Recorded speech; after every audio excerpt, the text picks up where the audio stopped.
Welcome to full score. आज मैं जो है आपको बताने वाला हूँ अपना एक्सपीरियंस रेलवे में कैसा रहा। मैं आरआरबी एनटीपीसी 2015 से ट्रैफिक अप्रेंटिस सिलेक्टेड था। जो सीएटी है उस टाइम पर टॉप मोस्ट पोस्ट थी, बेसिकली 4200 ग्रेड पे की थी। उसके बाद हालांकि स्टेशन मास्टर को भी 4200 ग्रेड पे कर दिया गया था। ठीक है, मैंने 2 साल रेलवे में काम किया। उसके बाद अभी मैं एसएससी के थ्रू असिस्टेंट ऑडिट ऑफिसर हूँ, तो मैंने वहां से रिजाइन कर दिया है। तो अच्छा, रिजाइन से याद आया, आपको एक काम करना है। जैसे कोई भी आप एक एग्जाम में मतलब एक जॉब में जाते हैं, तो अगर आपने कोई दूसरा फॉर्म फिल कर रखा है या उसका एग्जाम दे रखा है, तो उस जो पर्टिकुलर डिपार्टमेंट में आप जा रहे हैं वहां पर इंटीमेट जरूर कर दें। एक एप्लीकेशन दे दें कि फलाना एग्जाम मैंने भर रखा है, इन केस ऑफ सिलेक्शन मैं वहां पर जाऊंगा तो मुझे उस टाइम पर रिलीव कर दिया जाए। ठीक है, एनओसी दे दी जाए उस टाइम। तो ये होता है प्रॉपर प्रोसेस, जिसमें आपको बॉन्ड भी होता है, तो बॉन्ड आपका ट्रांसफर हो जाता है। ठीक है, तो आपको दिक्कत नहीं आती। ये प्रॉपर चैनल के थ्रू आपकी चीजें हो जाती हैं। ठीक है, तो चलिए, ये तो बीच में ज्ञान दे दिया आपको।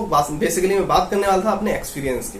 तो मैं ट्रैफिक अप्रेंटिस था, मैं मुंबई डिवीजन में था। ठीक है, तो बेसिकली वहां पर काम थोड़ा ज्यादा था, और मैं कह सकता हूं कि वहां पर एक तरीके से आप कह सकते हैं कि ये एक तरीके से प्राइवेट जॉब की तरह काम था वहां पर। ठीक है, जैसे कहते हैं ना कि गवर्नमेंट में काम नहीं होता, ऐसा नहीं है। कहीं कहीं पे काम होता है, कहीं कहीं पे कंपैरेटिवली कम होता है। और आजकल वैसी सिचुएशन तो नहीं रही कि नहीं होता। वो चीजें भूल जाएं, वो एक्सपेक्ट भी ना करें। आप नई यंग एज है, अपने देश को आगे ले जाना, मस्त मेहनत करिए, कोई दिक्कत नहीं होने वाली।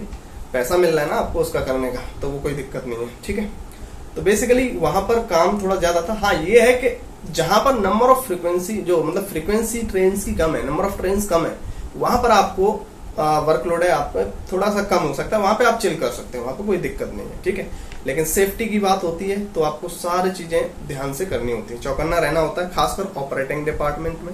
मैं ऑपरेटिंग में था, ट्रैफिक अप्रेंटिस, स्टेशन मास्टर, ये सब और ऑपरेटिंग डिपार्टमेंट में गिने जाते हैं। ठीक है, सीए जो है कॉमर्शियल अप्रेंटिस, वो आपका कॉमर्शियल डिपार्टमेंट में होता है, तो उसमें कंपैरेटिवली वर्कलोड जो है कम रहता है और थोड़ी रिलैक्स जॉब रहती है। ठीक, और बात करें गार्ड की, तो गार्ड की थोड़ा सा मतलब पैसा तो अच्छा मिलता है, नो डाउट, उससे रनिंग अलाउंस वगैरह मिल जाता है, लेकिन ब्रेक वन में मतलब काफी झटके लगते हैं, पीछे बैठे रहते हैं, है ना। तो उसी तरीके से पहले गुड्स गार्ड रहते हैं, वो फिर कुछ साल बाद मतलब उनका प्रमोशन होता जाता है। उस तरीके से फिर मेल में आगे चल गया। जब मेल में आ जाते हैं फिर कोई दिक्कत नहीं होती, लेकिन जब तक गुड्स में रहते हैं तब दिक्कतें होती हैं। और आउट ऑफ स्टेशन कई बार रनिंग रूम में रुकना पड़ता है, तो वो गार्ड का हो गया। ठीक है, सीए का बता दिया, वो आपका कॉमर्शियल में गुड्स वगैरह की इन्वेस्टिगेशन, मतलब चेक वगैरह करना प्रॉपर है कि नहीं है, वो सब चीजें। और भी कई सारे मिसलेनियस वर्क होते हैं, वो चीज थोड़ा रिलैक्स रहता है। और स्टेशन मास्टर की बात करें तो डिपेंडिंग ऑन द स्टेशन, कितना बड़ा स्टेशन है, कैसा क्या है। तो अगर बहुत छोटा स्टेशन है, मतलब इसमें क्लासेस होती हैं, A class station, B class station, C class station. तो सी क्लास स्टेशन है तो आपको मतलब कोई दिक्कत नहीं आनी, मतलब वहां पर बहुत ही कम ट्रेन गुजरती हैं, या फिर गुजरती में तो थ्रू गुजरती हैं, मतलब रुकती नहीं है। तो वहां पर काम करने में ऐसी कोई दिक्कत नहीं होती, वो बहुत ईजी रहता है। दिक्कत थोड़ा सा बड़े पे रहती है, जहाँ पे काम थोड़ा ज्यादा होता है। एक तरीके से प्राइवेट की तरह कह सकते हैं। आप 8 घंटे काम करते हैं तो बेसिकली आपको फुर्सत नहीं होती है बहुत कुछ, बीच में मोबाइल भी चला सकें, ऐसा भी नहीं होता। ठीक है, तो बेसिकली वहां पर आपको काम अच्छा खासा मिलता है। ठीक, तो ये वर्किंग रहती है। हाँ, प्लस पॉइंट बात करें, यहाँ पर आपका ओटी वगैरह बन जाता है। ओटी मतलब ओवर टाइम। ठीक, आपका जैसे स्टाफ छुट्टी पे गया है या स्टाफ की कमी है, तो आपको 4 घंटे एक्स्ट्रा काम करने के लिए दिया जाता है पर डे, तो उसका करीब 1500-1600 रुपए का अराउंड आपका बन जाता है। ठीक है, तो इस तरीके से ओवर टाइम बन जाता है। या प्लस पॉइंट दूसरा ये है कि अगर आप इसका ओवर टाइम नहीं लेना चाहें तो इसका आप मतलब सीआर ले सकते हैं। सीआर मतलब एक तरीके की छुट्टी होती है, जो आप जब चाहें तब ले सकते हैं और अपने हिसाब से एडजस्ट कर सकते हैं। प्लस पॉइंट है।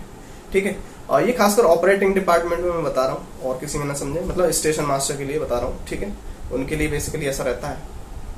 और बात करें नेगेटिव की, तो नेगेटिव ये है कि आपकी ड्यूटीज जो है शिफ्ट में लगती है, मतलब यूनिफॉर्म डिस्ट्रीब्यूशन वर्क का रहता है आपका। मतलब कभी मान के चलिए 30 डेज है, तो उसमें आप 24 डेज काम कर रहे हैं, तो 8 डेज आपकी नाइट रहेंगी, 8 डेज आपका डे नाइट डे और 8 डेज इवनिंग। इस तरीके से 3 शिफ्ट रहती हैं, डे नाइट और इवनिंग। ठीक है, 8-8 घंटे की, तो इस तरीके से रहता है। तो जिन्हें ये टाइम टेबल वगैरह थोड़ा सा ऑड लगेगा, उनके लिए दिक्कत हो सकती है। बाकी कुछ लोग एंजॉय भी करते हैं, काम तो करना ही है, पैसा मिल रहा है, पैसा अच्छा खासा मिलता है, तो कोई दिक्कत वाली बात नहीं है। नाइट में काम करते हैं तो आपका नाइट अलाउंस मिलता है, इसलिए जो रेलवे वालों की 4200 ग्रेड पे पर सैलरी थोड़ी ज्यादा बनती है एज कंपेरिजन टू अदर किसी की बात करें 4200 ग्रेड पे की, ठीक है। यहाँ पर थोड़े अलाउंसेस बढ़ जाते हैं, ठीक। दूसरा नेगेटिव ये है कि आप हर त्योहार पे एक्सपेक्ट नहीं कर सकते कि आपको हर त्योहार पे छुट्टी मिल जाएगी, क्योंकि एक तरीके से रूटीन है, साइकिल है। मतलब इस बार आपको मिल गई, अगली बार हो सकता है किसी और को मिले, और अगली बार किसी और को मिले, इस तरीके से हो सकता है, ठीक है। तो आप हर त्योहार पे छुट्टियां एक्सपेक्ट नहीं कर सकते, जैसा कि एसएससी की या और कुछ जॉब होती हैं जिनमें आप हर त्योहार पे अपने घर फैमिली के साथ एंजॉय कर सकते हैं, तो वहां पर वो आपको भूलना पड़ेगा, ठीक है। क्योंकि ट्रेन तो चलनी है। अभी खैर कोविड की वजह से प्रॉब्लम अलग चीज है, लेकिन नॉर्मली अगर बात करें जो रूटीन टाइम है तो वो ट्रेन तो चलनी है। और हाँ, एक चीज और ये बता दूं, खासकर स्टेशन मास्टर और भी डिपार्टमेंट में, बेसिकली सब में, हाँ स्टेशन मास्टर में थोड़ा ज्यादा वर्कलोड कह सकते हैं, कि बेसिकली इसका ये नहीं है आप ये सोचें कि चलो ठीक है आज ये काम छोड़ देते हैं, इसे आके कल कर लेंगे। ये काम आपको आज ही करना है, क्योंकि ट्रेन अभी ही जानी है। ऐसा नहीं है कोई ट्रेन खड़ी आप कह दे कि नहीं इसे तो हम कल भेजेंगे, आपकी लग जाएगी वॉट, ठीक है। तो ये चीज है, काम मतलब आपको इंस्टेंट करना होता है। यहाँ पे पेंडिंग वर्क कुछ नहीं रखना होता। अपनी बेसिकली बोलते हैं कि अपनी डायरी साफ सुथरी रखिए, कोई पेंडिंग मत रखिए, ठीक है। ये चीज उसमें करते हैं। तो बेसिकली आपको यहाँ पर कुछ पेंडिंग नहीं रखना है, आप मस्त काम करिए, पूरा करके आइए, घर पे टेंशन फ्री रहोगे। कुछ पेंडिंग कर दोगे, पेंडिंग तो वैसे कर ही नहीं सकते, फिर भी अगर कुछ एंट्री वगैरह आपसे छूट गई है वो होगी तो उस पर आपको चार्जशीट वगैरह मिल सकती है, ये चीज रहती है। तो लेकिन वो आपको ट्रेनिंग इतनी दी जाती है कि वो आप सक्षम हो जाते हैं कुछ भी करने में, कोई दिक्कत होती नहीं फिर, ठीक है। बाकी अगर आपको कोई भी डाउट आता है तो बता सकते हैं, कमेंट बॉक्स में आप पूछ सकते हैं कि कैसे क्या है, ठीक है, उस पर बता सकते हैं। और वर्किंग की बात करूं तो मैं कुछ और तो बनता नहीं। हाँ, जो आप एक्स्ट्रा टाइम काम करते हैं 4 घंटे, उसका आपके प्लस पॉइंट यही है कि आप चाहो तो उनकी छुट्टी ले लो या फिर उनका पैसा ले लो, तो ये प्लस पॉइंट रहता है। आपके पास चॉइस आपकी होती है, जरूरत के हिसाब से आप चीजें कर सकते हैं, ठीक है। और रोस्टर चलता है, मतलब आप छुट्टियां जरूरी नहीं है, आप जैसे एक रेस्ट मिलता है वीक में, जैसे जनरली किसी भी जॉब में संडे का रहता है, यहाँ पर आप उसे एडजस्ट कर सकते हैं। आपको मान के चलो मंडे को काम लग गया तो आपने बोल दिया कि भाई मंडे को तू कर ले, आज इसमें मेरा काम है, मैं अगले, मतलब इस तरीके से एडजस्ट कर सकते हैं छुट्टियां। मतलब जो रेस्ट है आपका वीकली रेस्ट जो है इधर उधर थोड़ा बहुत कर सकते हैं, सब लोग सपोर्ट करते हैं, कोई दिक्कत वाली बात नहीं है उसमें, ठीक है। तो ये प्लस पॉइंट है, आप अपने काम के हिसाब से अपनी छुट्टी को यूटिलाइज कर सकते हैं। जनरली और जॉबों में क्या होता है कि आपकी जो छुट्टी होती है संडे की होती है, तो काफी काम संडे को हो ही नहीं पाते, ऐसा भी रहता है। तो मतलब बात यह है कि आप किस तरीके से लेते हो चीजों को, पॉजिटिव लेते हो या नेगेटिव लेते हो, दो ही चीजें हैं, ठीक है। और लास्ट में बात करूं मैं तो पॉजिटिव नोट के साथ आपको बताना चाहूंगा कि ये आपके लिए गोल्डन अपॉर्चुनिटी है, ठीक है, क्योंकि एग्जाम इतना डिले हो चुका है कि काफी लोग जो अच्छी क्रीम जो है, जो सेलेक्ट होने वाले, काफी अच्छी क्रीम तो पहले से हट चुकी, मतलब कहीं ना कहीं जॉब ले चुके, सिलेक्शन ले चुके, ज्वाइनिंग उनकी हो चुकी। तो जो भी अभी प्रिपरेशन कर रहे हैं उनमें बिल्कुल ढील ना दें, अच्छे से प्रिपेयर करें, बहुत ही फेयर चांस है उनके सिलेक्शन होने के।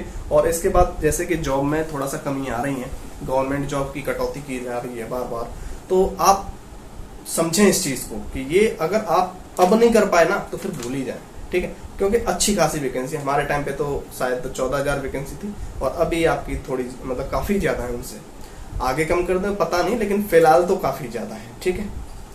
तो ये सब डिटेल रही, वर्क प्रोफाइल बता दिया आपको कैसा क्या है, फिर भी कोई डाउट बचता है कमेंट बॉक्स में पूछ सकते हैं। अब बात करूं कि प्रिपेयर कैसे करें, थोड़ा शॉर्ट में बताऊंगा क्योंकि मेरे पास अभी मुझे जाना है, तो बहुत ज्यादा टाइम नहीं है, लेकिन और जैसे जैसे टाइम मिलता जाएगा, अगर आपको लगता है कि डिटेल स्ट्रेटेजी सब्जेक्ट वाइज या एसएससी कैंडिडेट वाइज या अदर एग्जाम वाइज बताई जाए तो वो भी हम देख लेंगे जैसे टाइम मिलेगा। लेकिन फिलहाल अगर बात करें तो दो तरीके से मैं बताऊंगा। एक तो वो जो एसएससी की तैयारी करते हैं, ठीक है, एसएससी सीजीएल की या सीएचएसएल की एक तरफ ले लो, और दूसरी तरफ जो बैंकिंग की, रेलवेज की या अदर स्टेट एग्जाम की प्रिपरेशन करते हैं। दो कैटेगरी डिवाइड करूंगा प्रिपरेशन को, तो एक तरफ एसएससी वाले ले लीजिए, एक तरफ अदर्स ले लीजिए, ठीक। एसएससी वालों को इसमें कोई दिक्कत नहीं आने वाली, क्योंकि उनके लिए बेसिकली एक सब्जेक्ट कम ही है, ठीक है, क्या, इंग्लिश। मतलब वो मैथ, इंग्लिश, रीजनिंग और जीएस 4 चीजें पढ़ते हैं एसएससी के लिए। यहाँ पर उन्हें इंग्लिश नहीं देनी, बेसिकली 3 देने। मेरे साथ यही था, मैं एसएससी की तैयारी कर रहा था, मैंने एसएससी में सिलेक्शन निकाला, उससे पहले ही एग्जाम हो गया, तो ये मेरे ऐसे ही निकल गया, मतलब उसी प्रिपरेशन से। मैंने कुछ अलग से स्ट्रेटेजी नहीं रखी, बस एक चीज की थी कि एग्जाम से 1 महीने पहले मैंने एक बुक खरीदी थी, एग्जैक्ट उस पब्लिकेशन तो नाम याद नहीं, लेकिन वो प्रीवियस ईयर क्वेश्चन का सेट था, ठीक है।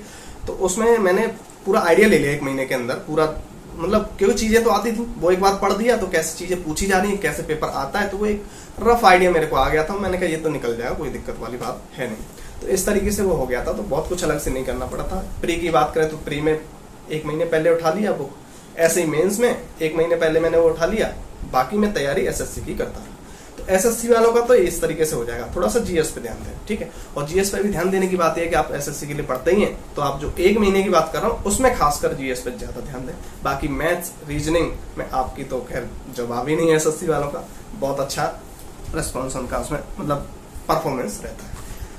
अब अदर्स की बात करूं मैं, तो अदर्स में मतलब खासकर उनके लिए जीएस वो बहुत ज्यादा पढ़ते हैं, तो उसमें उन्हें दिक्कत नहीं आने वाली।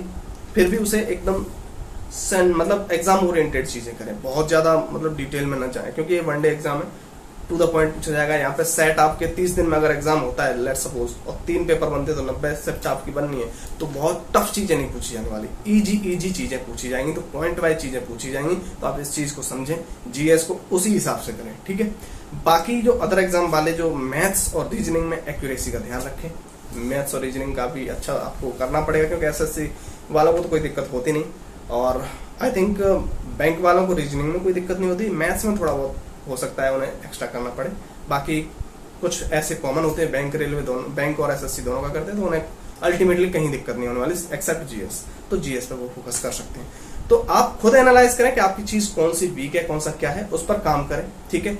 रेलवे के लिए एडवांस मैथ बहुत ज्यादा कुछ करने की जरूरत नहीं है, सिंपली सर्कल रेक्टेंगल इनके फॉर्मूलेज वगैरह हो जाएंगे, आपका काम हो जाएगा। ऐसा नहीं है कि आप ज्योमेट्री लेके बैठे हैं, इररिलेवेंट चीजें पढ़े जा रहे हैं, कुछ नहीं ऐसा पूछा जाने वाला, ठीक है।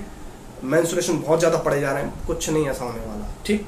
तो आपको सिर्फ मतलब फॉर्मूला बेस्ड फॉर्मूले कुछ याद कर लेने, अगर उनसे पूछ लिया जाए तो ठीक है, नहीं तो कोई दिक्कत नहीं है। बाकी अलजेब्रा वगैरह से क्वेश्चन पूछे जा सकते हैं, वो भी लो लेवल पूछा जाएगा, आपको एसएससी वालों को तो कोई दिक्कत नहीं आने वाली। बाकी अदर वाले थोड़ा उनकी प्रैक्टिस कर लें, ठीक है।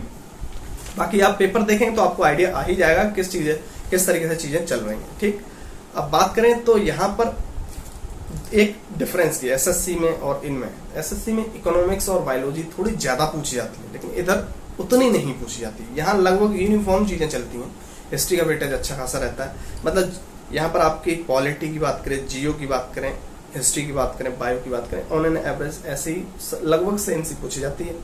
करंट अफेयर का वेटेज यहाँ पे तो दोनों ही एग्जाम में रहता है, सीजीएल में भी, इसमें भी कोई दिक्कत नहीं है। तो करंट अफेयर पर फोकस करें, क्योंकि करंट अफेयर भी बहुत अच्छा डिफरेंस ला देती है स्टूडेंट्स के मार्क्स में, ठीक है। इस तरीके से जो आप अपने हिसाब से के मतलब बेसिकली आपको स्ट्रेटजी तो बहुत मिलेंगी।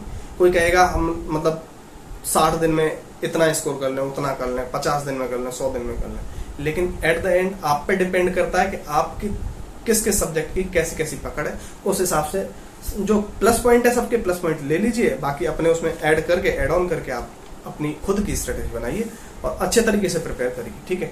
बाकी कोई दिक्कत होती है तो आप कमेंट बॉक्स करिए, कोई कमेंट बॉक्स में कमेंट कर सकते हैं, उसका हम रिप्लाई कर देंगे जैसे जैसे टाइम मिलेगा, ठीक है। और अगर सेपरेट स्ट्रेटेजी वाइज वगैरह कुछ होगा तो देख लेंगे बाद में, डिपेंडिंग ऑन आपका रिस्पॉन्स क्या रहता है। बाकी आई होप ये वीडियो आपको काफी हेल्प करेगी, प्रोफाइल वाइज भी और प्रिपरेशन वाइज भी, ठीक है। और आपको एक तरीके से मतलब मेरा टारगेट यही था कि आपको एक प्रॉपर गाइडेंस मिले, आपको इधर उधर नहीं भटकना।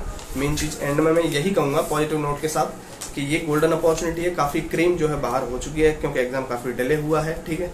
तो जो प्रिपरेशन में लगे हैं बिल्कुल छोड़े नहीं, ये गोल्डन अपॉर्चुनिटी है। यहाँ पे अगर छोड़ते हैं तो फिर तो भूल ही जाएं मेरे हिसाब से, ठीक है। तो अच्छे से प्रिपेयर करें और मेन चीज ये है कि एक ही चीज को बार बार करें, ठीक है। ऐसा नहीं कि आज एक बुक खरीद ली, फिर कोई दूसरी खरीदी, फिर कोई तीसरी खरीद ली। जो भी आप पढ़ रहे हैं, ठीक है, या जो भी एक पब्लिकेशन की आपने पर्टिकुलर बुक ले रखी है, आपके टीचर्स ने जिनसे भी आप पढ़ रहे हैं, ठीक है, जो भी आपने ले रखा है वो एक ही चीज, मान के चलो एक लेट सपोज XYZ एक टीचर है, उनसे आपने कुछ पढ़ा, ठीक है, उन्होंने कोचिंग ली, अब उसको बार बार पढ़िए, उसमें परफेक्शन लाइए। बेसिकली स्टूडेंट्स के साथ दिक्कत ये होती है कि वो एक चीज को 50 जगह से पढ़ते हैं, यहां से पढ़ा वहां से पढ़ा, तो हौच पौच हो जाता है, सब परफेक्शन नहीं आ पाता, ठीक है, क्योंकि सबके तरीके अलग अलग होते हैं, चीजें वही है लेकिन तरीके अलग अलग होते हैं। तो इसलिए आप जो भी चीज पकड़ लें उसे कंप्लीटली करें, कम करें लेकिन अपना मतलब 100% है उसमें, मतलब परफेक्ट करें, परफेक्शन में ध्यान दें, आपका सिलेक्शन इजीली हो जाएगा। ठीक है, और फिनिश करते हैं वीडियो को इसी नोट के साथ। बाकी कोई भी डाउट है आप कमेंट बॉक्स में, आपका स्वागत है, आप उस पर कमेंट करिए, आपको रिप्लाई दिया जाएगा।